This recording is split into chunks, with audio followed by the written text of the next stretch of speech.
Greetings to all C3RF members and friends across Canada, and indeed around the world, and a special welcome to the folks at Veterans for Freedom on their dedicated streaming channels as they view this video summary of the C3RF update for 11 April 2025.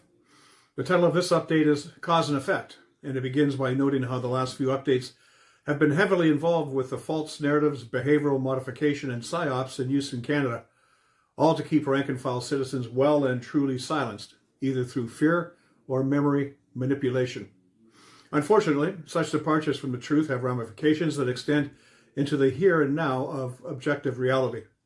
This need to keep and hide secrets through a veil of lies and fabrications has had consequences, serious consequences that now threaten to curtail the hard-won civil liberties of Canadians, along with the value system that underpins the belief that the individual is sacrosanct and deserving of life, liberty, and the security of the person. Indeed, and as we shall see, this curtailment has extended well beyond the protections afforded the voting public to include attacks on the security of our most precious Canadians, our little ones.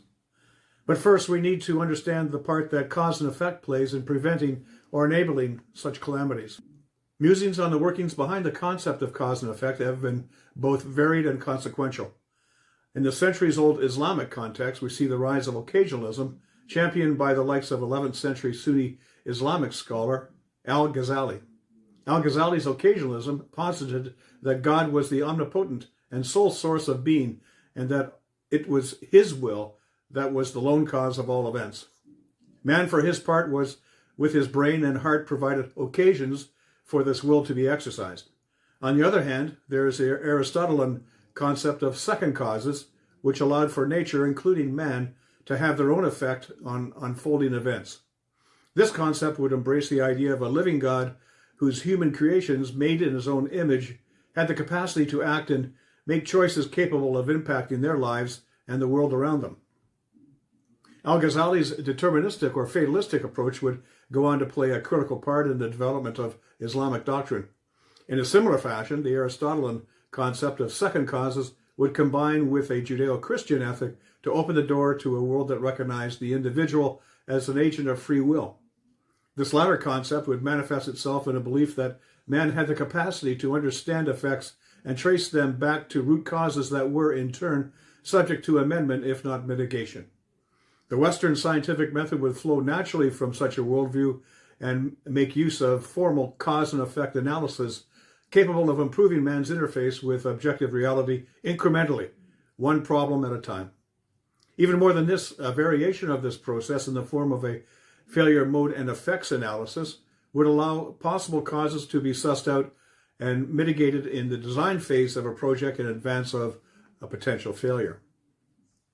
Whether it be cause and effect or failure mode effect analysis, the key to related problem-solving processes is an unwavering dedication to following the evidence in an unconstrained and impartial fashion. There can be no assumed prime or overriding cause allowed to circumvent the process with an easy, ready-made solution that is unchallengeable. From a personal perspective, I saw such discipline play big benefits in the area of avionics system design through the use of the FMEA process. This systemic, step-by-step approach was used up front in the design stages of a project to identify and prioritize possible failures in such sophisticated equipment sets as flight management systems, or FMSs. Inputs to the FMS, for example, power, flight logic, navigational aids, flight control computers, etc., are examined in turn against an analysis of the likelihood of their failure. With this knowledge in hand, the scene is set to minimize such possibilities or deal with them through mitigating measures. Unfortunately, over the past several decades, Western societies have allowed the handling of cause and effect analyses to shift away from the Aristotelian concept of second causes to that of Al-Ghazali's occasionalism.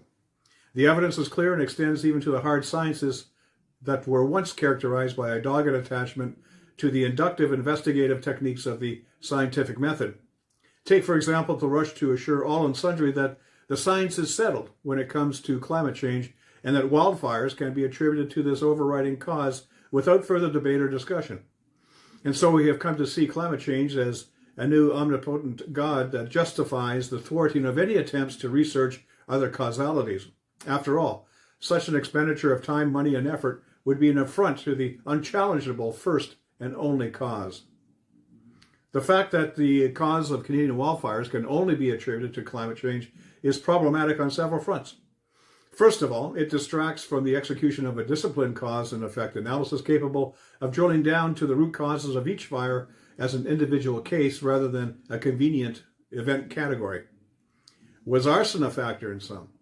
Forest management practices in others? The latter would certainly seem to be the case in the Jasper event, as Alberta's Premier Danielle Smith made no bones about lax forest management. This she made clear to Ottawa when she said that, quote, federal mismanagement of Jasper and Banff National Parks resulted in last year's tragic wildfire in Jasper and is endangering Banff, and the situation must be rectified immediately, unquote. And here's the second problem, in that lacking an impartial look at causes, the issue persists and its effects stand to reemerge with a vengeance. No wonder Premier Smith now worries over the survivability of Banff. As can be seen, sacrificing an Aristotelian Judeo-Christian sense of cause and effect when it comes to problem solving can have dire consequences. We see the evidence of this more and more as the theory and demonstrated efficacy of second causes is shunted aside to make room for all-powerful first cause in the form of a godlike ideology. These new omnipotent gods, like those of an ancient Canaan, demand to be worshipped exclusively through the sacrifice of the community's most precious constituents, its children. Such sacrifices, some 3,500 years ago, were capable of occasioning the prime mover to, quote, aid fertility and protect crops and livestock, unquote. And so it is today that we see the vaccine ideology demanding exclusive consideration in the field of public health.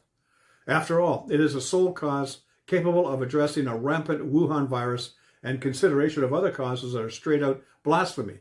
They simply cannot be countenanced. The fact that our new vaccine ideology or God is the uncontested first cause in the field of Canadian public health is blaringly obvious, as demonstrated by the nation's police services and courts. Indeed, so formidable are the protections offered by these institutions that Vaccine Choice Canada, or VCC, last summer felt obliged to formally discontinue its legal suit against the government and a variety of national institutions. It would not go forward with challenging what it deemed to be unconstitutional vaccine mandates.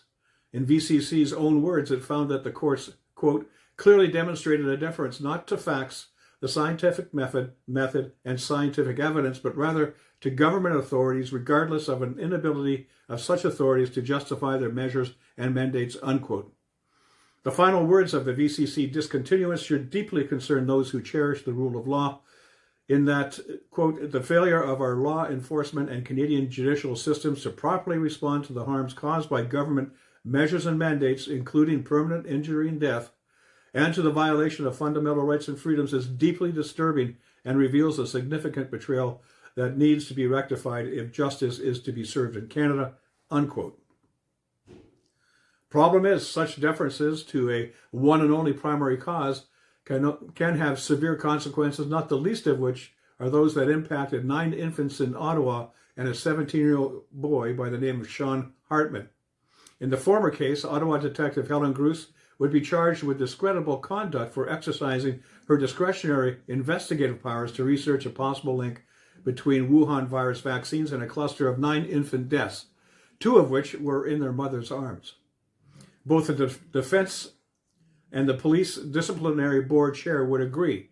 Gruss contravened an in-house order to not discuss vaccine mandates, even in the face of extremely suspicious circumstances. Accordingly, Gruss would be found guilty, and the infant deaths would go uninvestigated to this day. In the case of young Sean, his father's submission that his son deserved a duty of care from public health authorities, but was rather misled into believing the vaccines were safe and effective when they were not. The case was quashed even before it could go to trial, as the judge determined that authorities had, quote, an obligation to protect Canadians against infectious diseases on a national level, not to an individual recipient of a vaccine, unquote. Forget about police discretion and independence and informed consent. Better that 9 infants and a 17-year-old would serve as sacrificial lambs to keep the vaccine god appeased and undisturbed. In closing, a reminder to join us at CanadianCitizens.org, where you can see this update in its full glory, including links to all of the cited documents. Simply go to the News tab at the top of the page and select C3RF Member Updates from its drop-down menu. Until next time, this is Russ Cooper signing off, wishing you and yours much happiness and freedom from C3RF.